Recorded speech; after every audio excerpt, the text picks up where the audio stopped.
Allô les amis, j'espère que vous allez bien. Moi je vais très bien et je suis très contente de pouvoir vous retrouver au travers de cette nouvelle vidéo. Il y a quelques temps là, j'ai filmé une vidéo où j'étais en train de parler à mes bros. Je leur disais ce qu'ils peuvent et ce qu'ils ne peuvent pas faire quand une fille a refusé leurs avances. Et then quand j'étais juste en train de lire les commentaires, quand j'étais en train de voir les réactions des gens par rapport à cette vidéo, I was like, qu'est-ce qui se passe ici? Il faut qu'on remette de l'équilibre. Parce que autant que le gars a une certaine stature qu'il doit avoir quand une fille lui a dit non, il faut savoir que toi aussi, en tant que fille, tu as le droit de dire non. Et tu dois le dire de la bonne façon. Dans cette vidéo, on va parler de pourquoi ou alors comment tu dois dire non à un homme. Et aussi, voilà, je vais vous donner sûrement quelques autres trucs là dans la vidéo. Donc, restez connectés et on va s'y mettre. Comme je viens de le dire, tu as le droit de dire non. Il faut savoir que quand un homme est en train de t'approcher, quand un homme te fait des avances, il s'attend soit à un oui, soit à un non, soit à un attends. Donc il ne faut pas te dire que non, je dois dire le oui directement. Il ne faut pas que tu te mettes une pression et te dire ah, si je dis pas oui, le gars va aller voir ailleurs. Si je dis pas oui, voilà, il y a d'autres filles qui vont prendre le gars. Je suis célibataire depuis longtemps, est-ce que je vais pouvoir trouver quelqu'un d'autre? Donc, toute forme de pression que tu ressens, je peux t'assurer, ça ne vient pas de Dieu. Quand Dieu t'envoie un cadeau, il ne te met pas la pression pour que tu puisses l'accepter. Si le frère là ou si le bro, il est pour toi, il va venir avec sa dose de paix qui fera que tu es en paix de dire oui, tu es en paix de dire non, tu es en paix de dire ah, attends. Il faut d'abord que tu puisses reprendre tes droits. Il ne faut pas que tu te stresses pour quoi que ce soit. Tu as le droit de dire non à quelqu'un. En parlant maintenant de dire non, il y a une façon de dire non. Tu peux pas au fait dire non à quelqu'un en train de le dégrader. Il faut pas que tu te dises ah, d'ailleurs lui là, comment il est venu me parler? Qu'est-ce qu'il a vu chez moi? Est-ce qu'il s'est vu avant de venir me parler? Ça, ce n'est pas une attitude d'une personne sage. Tu dois être une femme sage. Tu dois être amoureuse des bonnes manières. Quand tu aimes Dieu, il y a des comportements qu'on peut pas retrouver chez toi. Tu peux pas mal parler aux gens. Le gars, il est venu vers toi. Il a dû trouver que tu es une femme intéressante. Il a dû trouver que tu es une femme, je sais pas, sage, intelligente, whatever. Il a vu chez toi.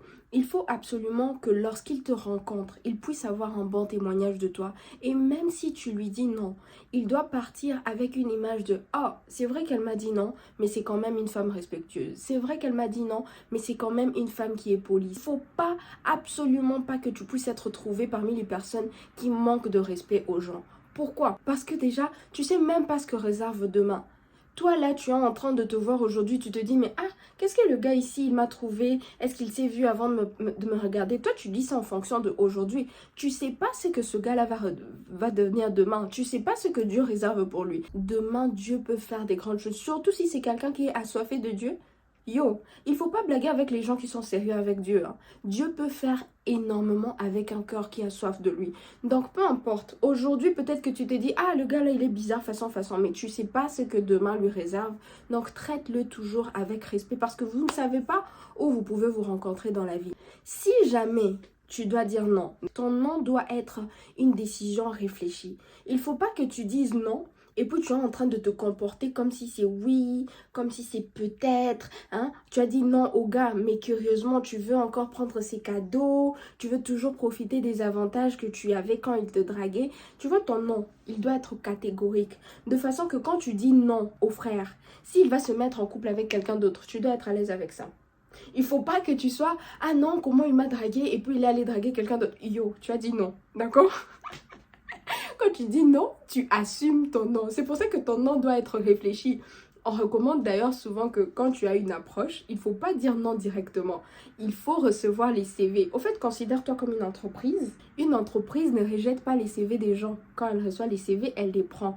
Dépendamment de si elle est en recrutement, dépendamment de si elle n'est pas en recrutement, voilà, elle va traiter les CV, mais tu dois toujours prendre les CV. Donc, par mesure de prudence, on ne dit jamais non directement. Si tu veux là, si tu vois vraiment que non, toi tu as entendu Dieu, il t'a dit c'est non, toi tu dis non, c'est ton choix. Mais quand tu dis non là, le non doit être un non réfléchi de façon que tu ne puisses pas, voilà, envoyer encore des signaux mixtes à l'enfant des gens. Ça me ramène à mon deuxième point.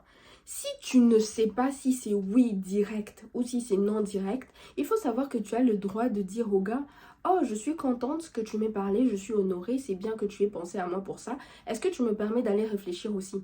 Tu lui dis « Mon frère, attends, je ne suis pas encore prête à te donner une réponse maintenant. attends. Et quand tu lui dis attends, c'est pas attends. Et puis le attends là, c'est en fait parce que tu as les yeux sur Rigobert. Hein?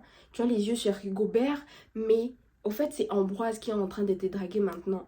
Donc tu te dis, Rigobert là, c'est pas encore sûr. Donc je vais faire attendre Ambroise. Si Rigobert me drague, je vais dire oui à Rigobert et puis on va laisser Ambroise. Ça, si tu fais ça, tu peux pas être DJ comme ça, tu peux pas jouer sur plusieurs tableaux en même temps. Quand tu dis à quelqu'un attends, c'est parce que toi-même tu vas vraiment aller réfléchir. Et tu ne vas pas réfléchir seul, tu vas aller là-bas et tu pries par rapport à ça. Tu dois prier pourquoi? Parce que le cadeau que Dieu t'envoie ne va pas toujours venir dans l'emballage auquel tu t'attends. Quand Dieu t'envoie quelque chose, c'est toujours de façon brute.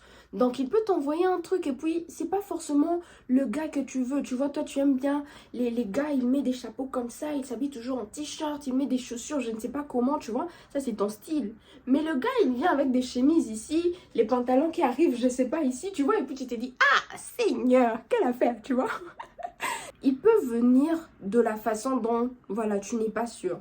C'est pour ça que tu as besoin de Dieu. Tu as besoin de Dieu pour que il te donne le discernement. Le discernement, c'est la capacité tout simplement à voir au-delà des apparences. Le gars peut venir dans une apparence, voilà, il n'y a rien pour t'intéresser, mais Dieu veut que ce soit lui qui t'accompagne. Donc il va falloir que tu sois au fait ami de Dieu, que tu puisses capter ce que Dieu te dit, histoire que lorsque tu vas dire à ce gars-là, ok, maintenant je veux bien avancer avec toi, même s'il n'a pas la forme que tu veux, juste parce que tu as entendu Dieu, d'abord tu es en sécurité. Quand tu dis à un gars, attends, toi là-bas là où tu vas, tu es en train de réfléchir, tu es en train d'observer le gars, observer, tu vois tes yeux, il faut les ouvrir, tu ouvres tes yeux, tu ouvres tes yeux, tu poses des questions autour de toi, tu réfléchis et tu passes cette période avec Dieu. De façon que si tu pries, tu ressens que c'est non. Voilà, tu vas dire un non et tu es à l'aise, tu vois. Tu dis j'ai dit non et j'assume. Tu assumes pourquoi? Parce que Dieu, il t'a backup dans cette décision. Quand tu vas dire oui, c'est un oui qui te sécurise dans le sens où, hé, Seigneur, je t'ai entendu, hein. Là, on est en train d'y aller ensemble. Donc, tu dois être ami de Dieu. C'est pour ça d'ailleurs que je veux faire une autre parenthèse. Si tu n'es pas encore en bonne relation avec Dieu, va d'abord solidifier ta relation avec Dieu avant de vouloir solidifier ta relation avec les hommes. La relation avec Dieu, là, ça t'accompagne dans l'éternité. La relation avec les hommes, ça s'arrête ici sur terre. Tu vas te marier, par la grâce de Dieu, ok, tu fais 50 ans de mariage, ok. Mais l'éternité, c'est beaucoup plus que ça. Donc, il faut absolument que tu sécurises d'abord la relation éternelle, donc toi avec ton Dieu, avant de vouloir sécuriser la relation avec les hommes. D'ailleurs, je veux même revenir sur un point. À chaque fois au fait que tu vas dire non, il ne faut pas que ce soit basé sur des critères superficiels. Il y a des choses qui se travaillent. Comme j'ai dit, le gars peut venir dans un emballage que tu ne veux pas, mais c'est des choses qui peuvent se travailler. Le gars, il n'a pas les muscles comme tu veux. Les muscles, c'est juste la salle de sport. Il mange, tu lui donnes un bon régime. 6 mois de sport, voilà. Tu as ton gars avec des muscles, avec des six-packs, comme tu veux. Le gars, il n'a pas la barbe, ça peut pousser, d'accord? La barbe, ça pousse. C'est des poils, ça pousse. Hein? Le gars, il n'a pas le style que tu veux. Les vêtements, ça s'achète. Tu pourras donner au gars le style que tu veux. Donc, les critères superficiels, là, il faut vraiment demander à Dieu de t'accorder la grâce de pouvoir voir plus loin que les choses superficielles. Parce qu'on ne bâtit rien de solide sur des choses superficielles. Il n'y a jamais, en tout cas si tu trouves quelqu'un comme ça, viens me dire, contacte-moi sur Instagram, écris-moi ici en commentaire. Si tu trouves un couple qui t'a dit, ouais, nous on a fait 28 ans de mariage, c'est parce que mon mari, il avait des muscles.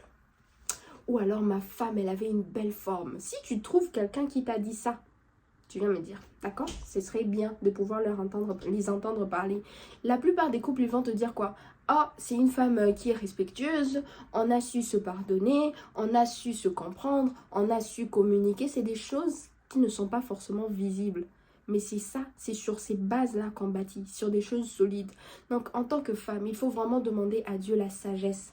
La femme sage, c'est la femme qui bâtit. Et tu es sage en fonction de ta capacité à être proche de Dieu.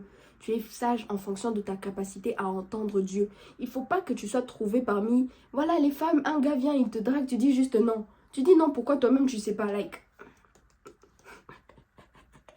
Ma soeur, sois avisée, d'accord? Tu dois être amie du Saint-Esprit, comme ça tu vas faire des choix avisés. Tu ne dois pas juste te dire non parce que voilà, Tu dis oui parce que voilà, on va voir ce qui va se passer. Tu dis je sais pas, il faut que tu saches ce que tu veux. Quand tu sais ce que tu veux même, ça te facilite la tâche en termes de choix. Quand tu sais où tu vas, quand tu vois, quand tu as une vision au fait, les choix là, c'est comme tamiser. Il y a des gens vraiment directs, ça va pas passer. Il y a des gens, ça va être oui, il y a des gens, ça va être attends. Dans tous les cas, à chaque fois que tu dois faire un choix, tu dois le faire avec Dieu.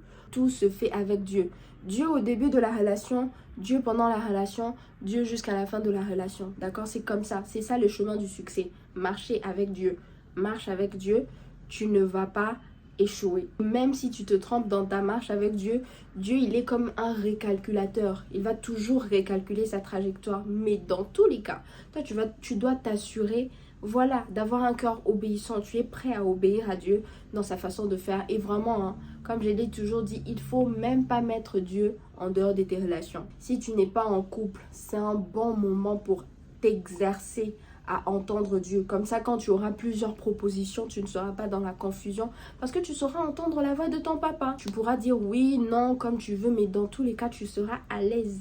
À l'aise parce que tu es comblé par Dieu, à l'aise parce que tu es un enfant de Dieu, à l'aise parce que tu es l'épouse de Christ, à l'aise parce que tu es un enfant de Dieu. Voilà, ton Dieu, ton papa, il est là, il est en train de te rassurer et tu ne vas prendre aucune décision sous forme de pression parce que, ah non, le gars, il va dire non, ah non, les gars de nos jours, ils ne savent plus attendre, ah non, les gars de nos jours, ils ne savent plus insister. D'ailleurs, ton chéri là, quand il va venir, s'il doit insister, il insistera. Hey, j'ai failli oublier.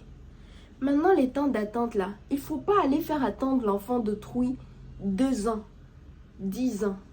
10 ans, c'est quand même obligé. Hein? Tu dis, oh non, attends, je vais te revenir dessus. Voilà, tu es parti pour 3 mois, 6 mois, 1 an, sans rien, sans nouvelles. Ça, ce n'est pas normal.